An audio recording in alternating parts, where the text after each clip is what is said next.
اور اب مانگنے لگے ہیں تو کیا بولے؟ الحمدللہ رب العالمین۔ وہ آتے ہیں نا مانگنے والے دروازے پہ تو کہتے ہیں دوبارہ وسدہ روے، فلاں ہو فلاں ہو، وہ تعریفیں کرنے لگ جاتے ہیں۔ تو یہ مرحلہ ہوتا ہے۔ ابھی اس نے سوال لب پہ نہیں لایا ہوتا تو گھر والا پہلے بچے کو کہتا ہے جا اتنے پیسے اس کو دے گیا۔ میاں وہ تو آپ کی تعریفیں کر رہا ہے، مانگ تھوڑا رہا ہے۔ وہ سمجھتا ہے جو تعریفیں کرنا شروع ہو گیا یہ مانگنے کے لیے تو کر رہا ہے۔ اللہ اکبر۔ تو جب بندہ الحمدللہ کہتا ہے رحمتیں اسی وقت برسنا شروع ہو جاتی ہیں۔ الرحمن الرحیم۔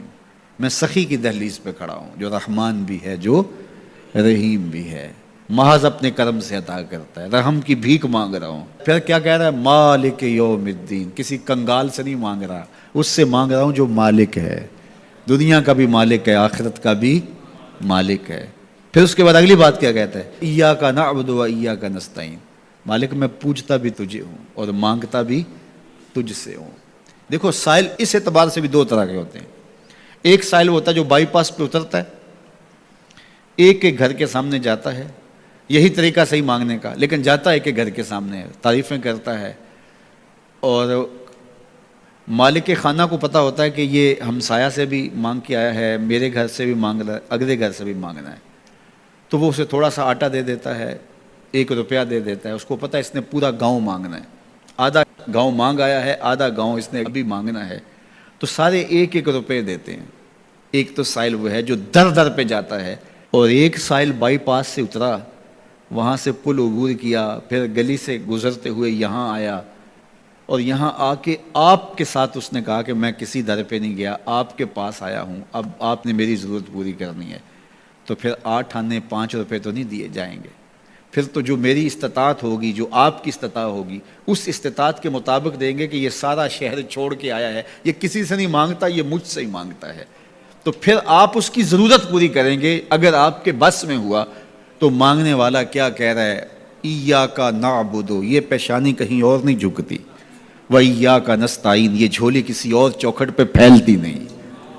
وہ کریم، وہ مالک رب جو تمام جہانوں کا رب ہے، میں اس کی دہلیز پہ کھڑا ہوں اور آیا سیدھا اسی کی دہلیز پہ ہوں، نہ اس سے پہلے کسی در پہ گیا ہوں، نہ اس کے بعد کسی در پہ جانا ہے۔ تو پھر مالک بھی کرم نوازیاں اور رحمتیں اس کی جھولی میں ڈال دیتا ہے۔ اب اتنی لمبی تمہید باندھنے کے باوجود مانگا کیا؟ ذرا غور کیجئے۔ یہ وہ ہے جو ہم ہر روز ہر نماز کی ہر رکعت میں مانگتے ہیں، اور مانگنے کا طریقہ کتنا خوبصورت ہے، اور مانگنے والے یوں ہی مانگا کرتے ہیں۔ پہلے جس سے مانگنا اس کی تعریفیں کرتے ہیں۔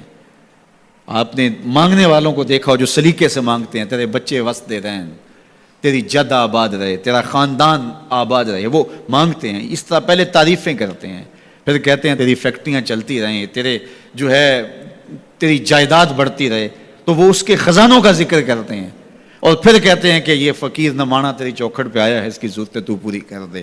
اب بندہ بھی اللہ کے حضور جب حاضر ہوتا ہے تو مانگنے کا سلیقہ کیا ہے؟ سب سے پہلے کہتا ہے الحمدللہ رب العالمین۔ میں کسی کنگال کی چوکھٹ پہ نہیں آیا، تمام جہانوں کے پالن ہار کی چوکھٹ پہ آیا ہوں۔ اسی کی تعریفیں، اختیاری بھی غیر اختیاری بھی، واسطے کے ساتھ بھی بلا واسطے کے ساتھ بھی، اسی کی خوبیاں ہیں، سارے اسی کے کمال ہیں، وصف سارے اسی کے ہیں۔ پھر اس کے بعد کہتا ہے الرحمن الرحیم، وہ رحمان بھی ہے، وہ رحیم بھی ہے۔ پھر اس کے بعد کہتا ہے مالک یوم الدین، وہ دنیا کا ہی مالک نہیں، آخرت کا بھی مالک ہے، یوم حساب کا بھی مالک ہے۔ پھر اس کے بعد اپنی وفاداری جتلاتے ہوئے کہتا ہے ایاک نعبد و ایاک نستعین، مالک سارا جہاں بس رہا ہے، میں نے کسی سے نہیں مانگا، میں نے جھولی تیری چوکھٹ پہ پھیلائی ہے، میری پیشانی تیرے حضور جھکتی ہے، یہ پیشانی کسی اور کے حضور کبھی نہیں جھکی نہ جھکے گی۔ یہ سب عرض کرنے کے بعد پھر مانگتا کیا؟ اہدنا الصراط المستقیم، مالک مجھے سیدھی راہ پہ چلا دے، میں تیرے حضور آیا ہوں، مجھے ہدایت کا نور عطا کر دے۔ انشاءاللہ یہ ہدایت کیا ہے اور ہدایت کی قسمیں کیا ہیں، اور پھر اس دعا کا جواب اللہ کی طرف سے کیا آتا ہے، اور بندے پہ کتنی کرم نوازیاں ہوتی ہیں۔